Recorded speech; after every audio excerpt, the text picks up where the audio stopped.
মহাস্থানের নাম শুনলেই প্রাচীন ঐতিহ্যের পাশাপাশি কটকটির কথাও মনে পড়ে মানুষের।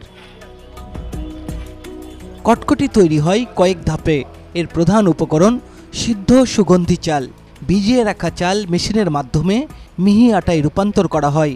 আটার সঙ্গে সয়াবিন তেল ও বিভিন্ন মশলা ভালোভাবে মিশিয়ে খামির করা হয়।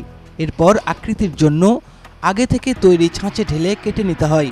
কটকটির আকৃতি সাধারণত 1 থেকে 1.5 বর্গ ইঞ্চি হয়ে থাকে।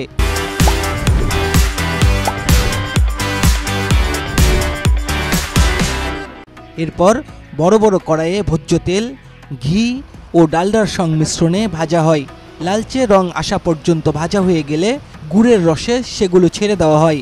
তারপর ঠান্ডা হয়ে গেলেই খাওয়ার উপযোগী হয় কটকটি। অনেক জায়গায় করে, কিন্তু ওদের হয় না, আমাদের এখানে হয়। এটার অভিজ্ঞতা থাকতে হবে।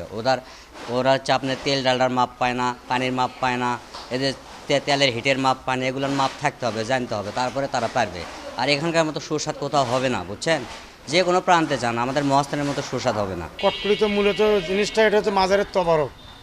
এটা প্রথমত যখন মানুষ চিহ্ন হিসাবে মাজারে ব্যবহার হতো, এখনও মানুষ তবারক হিসাবে ব্যবহার করে।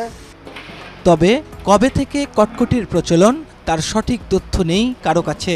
জনশ্রুতি রয়েছে মহাস্থানে অবস্থিত হজরত শাহ সুলতান বলখির মাজারের তবারক হিসেবে প্রথম কটকটির ব্যবহার হয়। এরপর থেকে মাজার জিয়ারত শেষে ভক্তরা তবারক হিসেবে কটকটি বিতরণ করেন। সুমিষ্ট এই খাবারের নাম কেন কটকটি রাখা হলো, এর ইতিহাসও জানা সম্ভব হয়নি। খেতে কটকট শব্দ হওয়ায় এর নাম কটকটি রাখা হয়েছে বলে ধারণা অনেকের। আগে তো এত চল্লিশ আসলো না কটকটে। কটকটে আমাদের সর্বপ্রথম তৈরি করছি লালমিয়া কটকটে ঘর। অনেক আগে থেকে আপনার খুব শক্ত ছিল, কটকট করতেছিল, যার কারণে নামটা এসেছিল কটকটি। আকৃতিতে খুব একটা পার্থক্য দেখা না গেলেও উপাদানের ভিন্নতার জন্য কটকটির স্বাদে যেমন তফাৎ রয়েছে, তেমনি দামেও রয়েছে রকমফের। 180 থেকে 350 টাকা কেজি দরে বিক্রি হয় কটকটি। মহাস্থান বাজারে 50টির বেশি কটকটির দোকান আছে। প্রতিটি দোকানে প্রতিদিন গড়ে 2 থেকে 5 মণ পর্যন্ত কটকটি বিক্রি হয়ে থাকে। আমি আসি মাঝে মধ্যে, হয়তো 15-22 দিন, 1 মাস পর পর আসি। এখানে আসে একটু কটকটি কিনি, বাসাতে সবাই পছন্দ করে, আবার আত্মীয় স্বজনদেরকেও দেয়।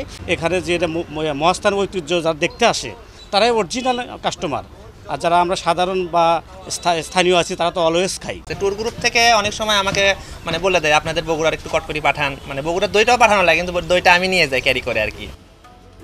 বাংলার প্রাচীন রাজধানী পুনর্বর্ধন বা মহাস্থানগড় ভ্রমণে আসা দর্শনার্থীদেরও প্রথম পছন্দ কটকটি। এছাড়া স্বাদ ও মানের কারণেও সাধারণের মধ্যে এর বাজার প্রসারিত হয়েছে। বাইরে থেকে যারাই বেড়াতে আসে তারাই কিছু না কিনে নিলেও অন্তপক্ষে একটু কটকটি হলেও নিয়ে যায়, যে আমি মহাস্থানে আছি, মহাস্থানের বিখ্যাত কটকটি। আগে থেকে নাম শুনছি আর কি, কিন্তু দেখা হয় নাই, পরে এখানে নিছি, কিনছি, খুবই মজা। একসময়ে মাজারের তবারক হিসেবে ব্যবহৃত মহাস্থানের কটকটি এখন বগুড়া অঞ্চলের মানুষের সংস্কৃতির অংশ হয়ে উঠেছে। বগুড়ার দইয়ের মতোই মহাস্থানের কটকটির এই সুনাম বিশ্বজুড়ে ছড়িয়ে পড়বে, এমনটাই আশা স্থানীয়দের। ফরহাদুজ্জামান শাহী, চ্যানেল 24, বগুড়া।